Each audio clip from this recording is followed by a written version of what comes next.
भी आप महिलाओं की उम्र जब बढ़ाने की बात हुई शादी के लिए, यानी 9 साल की उम्र से 11 साल करने की बात हुई, तो इस देश में कोहराम मच गया साथियों।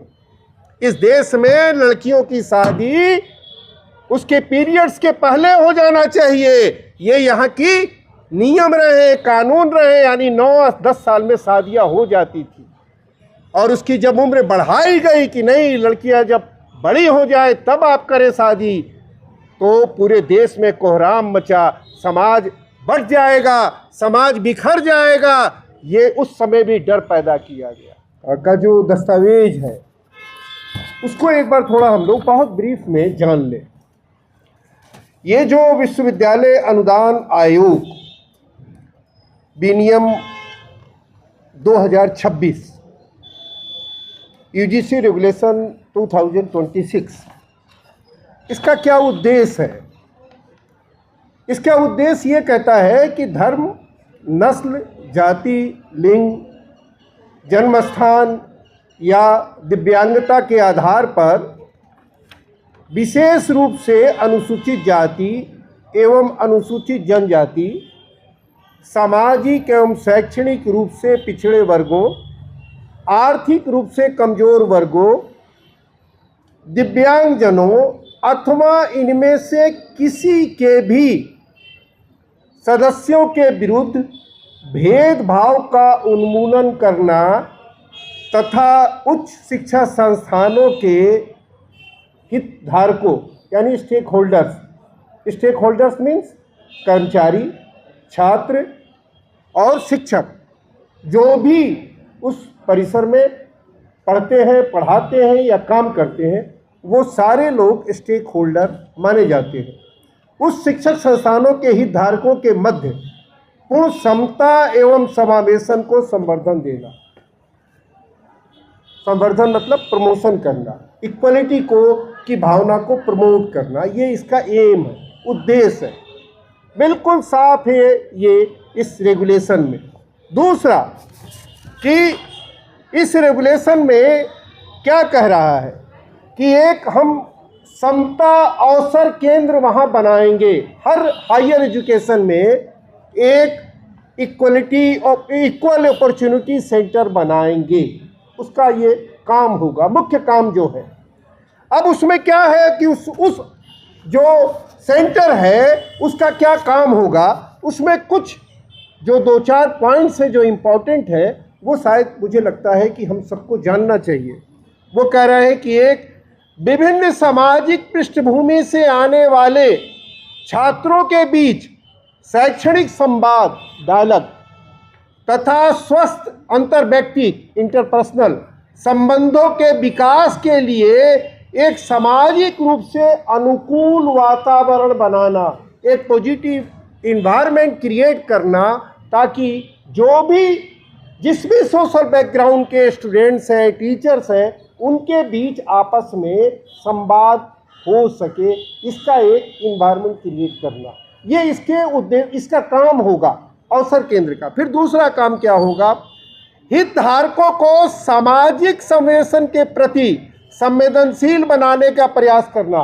जैसा कि मैंने आपको बताया कि स्टेक होल्डर्स के बीच में सेंसिटाइज करना कि भाई समाज में विभिन्न वर्गों के लोग रहते हैं, जिसमें धर्म भी है, जाति भी है, लिंग भी है, जन्मस्थान भी है।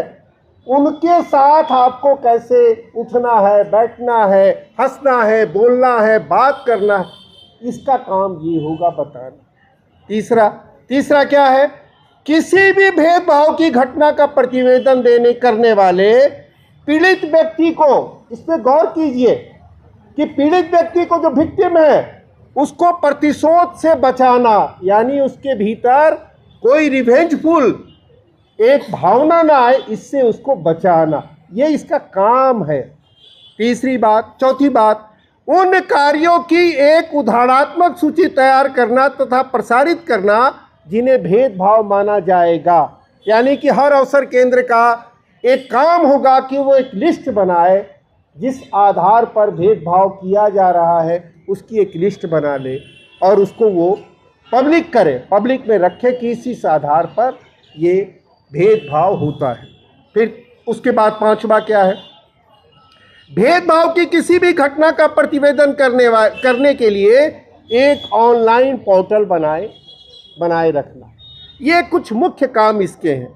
फिर दूसरा ये है कि हर अवसर ये उसमें एक समता दूत बनाएंगे जो कि इक्वलिटी की बात करेगा और उसके जो इक्वलिटी की बात करेगा और लोगों के बीच में ये भावना बढ़ाएगा कि भाई आपस में हम लोग को कैसे मिलजुल कर रहना चाहिए, कैसे एक दूसरे के भावनाओं का सम्मान करना चाहिए, ये बात वो करेगा। अच्छा, उसके बाद आपको इसमें अपील, अब आप देखिए कि जिस बात को लेकर सबसे ज़्यादा फोकस किया जा रहा है कि समता केंद्र अपनी कंप्लेन अगर कोई जाता भी है तो उसके बारे में इंक्वायरी करेगा, इंक्वायरी करने के बाद अपनी रिपोर्ट देगा। लेकिन इसके साथ साथ एक अपील का प्रावधान है। अपील का प्रावधान है, क्या अपील का प्रावधान है कि समता समिति के प्रतिवेदन से असंतुष्ट व्यक्ति उस प्रतिवेदन को प्राप्ति की तिथि से 30 दिनों के भीतर लोकपाल के समक्ष अपील कर सकता है। और उसके बाद जो है बहुत इम्पोर्टेंट है कि लोकपाल किसी अपील की सुनवाई सुविधाजनक बनाने के लिए एक एमिकस क्यूरी यानी कि न्याय मित्र को बहाल कर सकता है। यानी जो अपील करेंगे उनको वकील देने की बात भी कर रहा है ये रेगुलेशन। और उसकी फीस कौन देगा? यूनिवर्सिटी देगी, कॉलेज देगा, जो भी हायर एजुकेशन के लोग होंगे इसमें ये देगा कि समुचित जो फी है उस वकील को देने का प्रावधान इसमें। साथियों, अब आप आइए कि लास्ट में इसमें कि अगर यूजीसी के इस गाइडलाइंस का जो पालन नहीं करेगा वहाँ क्या होगा, ये इम्पोर्टेंट बात है, जरा इसको भी देख लें। किसी भी व्यक्ति के खिलाफ कुछ नहीं होना जा रहा है। क्या लिखता है यूजीसी? अनुपालन न करने के परिणाम यदि कोई उच्च शिक्षा संस्थान इन विनियमों के किसी भी प्रावधान का अनुपालन नहीं करता है तो आयोग अनुपालन न करने की जांच के लिए एक जांच समिति गठित करेगा। अगर वो अनुपालन नहीं कर रहा है तो पहले एक इंक्वायरी कमेटी बनाएगा यूजीसी।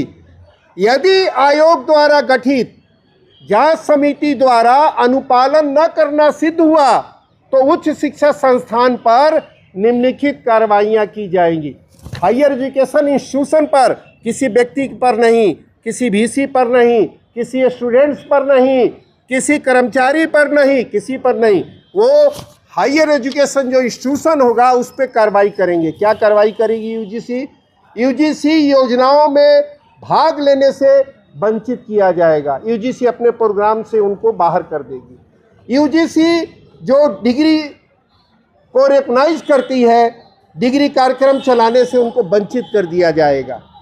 और यूजीसी अधिनियम 1956 की धारा 2 और 12B के तहत रखी गई उच्च शिक्षा संस्थानों की सूची से हटाया जाएगा। साथियों, ये है प्रावधान। अब आप सोचिए कि हम जो बात प्रचार में जो लोग कह रहे हैं, जो लोग प्रचार में कहते हैं बात, उसमें ये बात कहाँ है? कुछ है इसमें? कोई बात, एक बात भी बताए।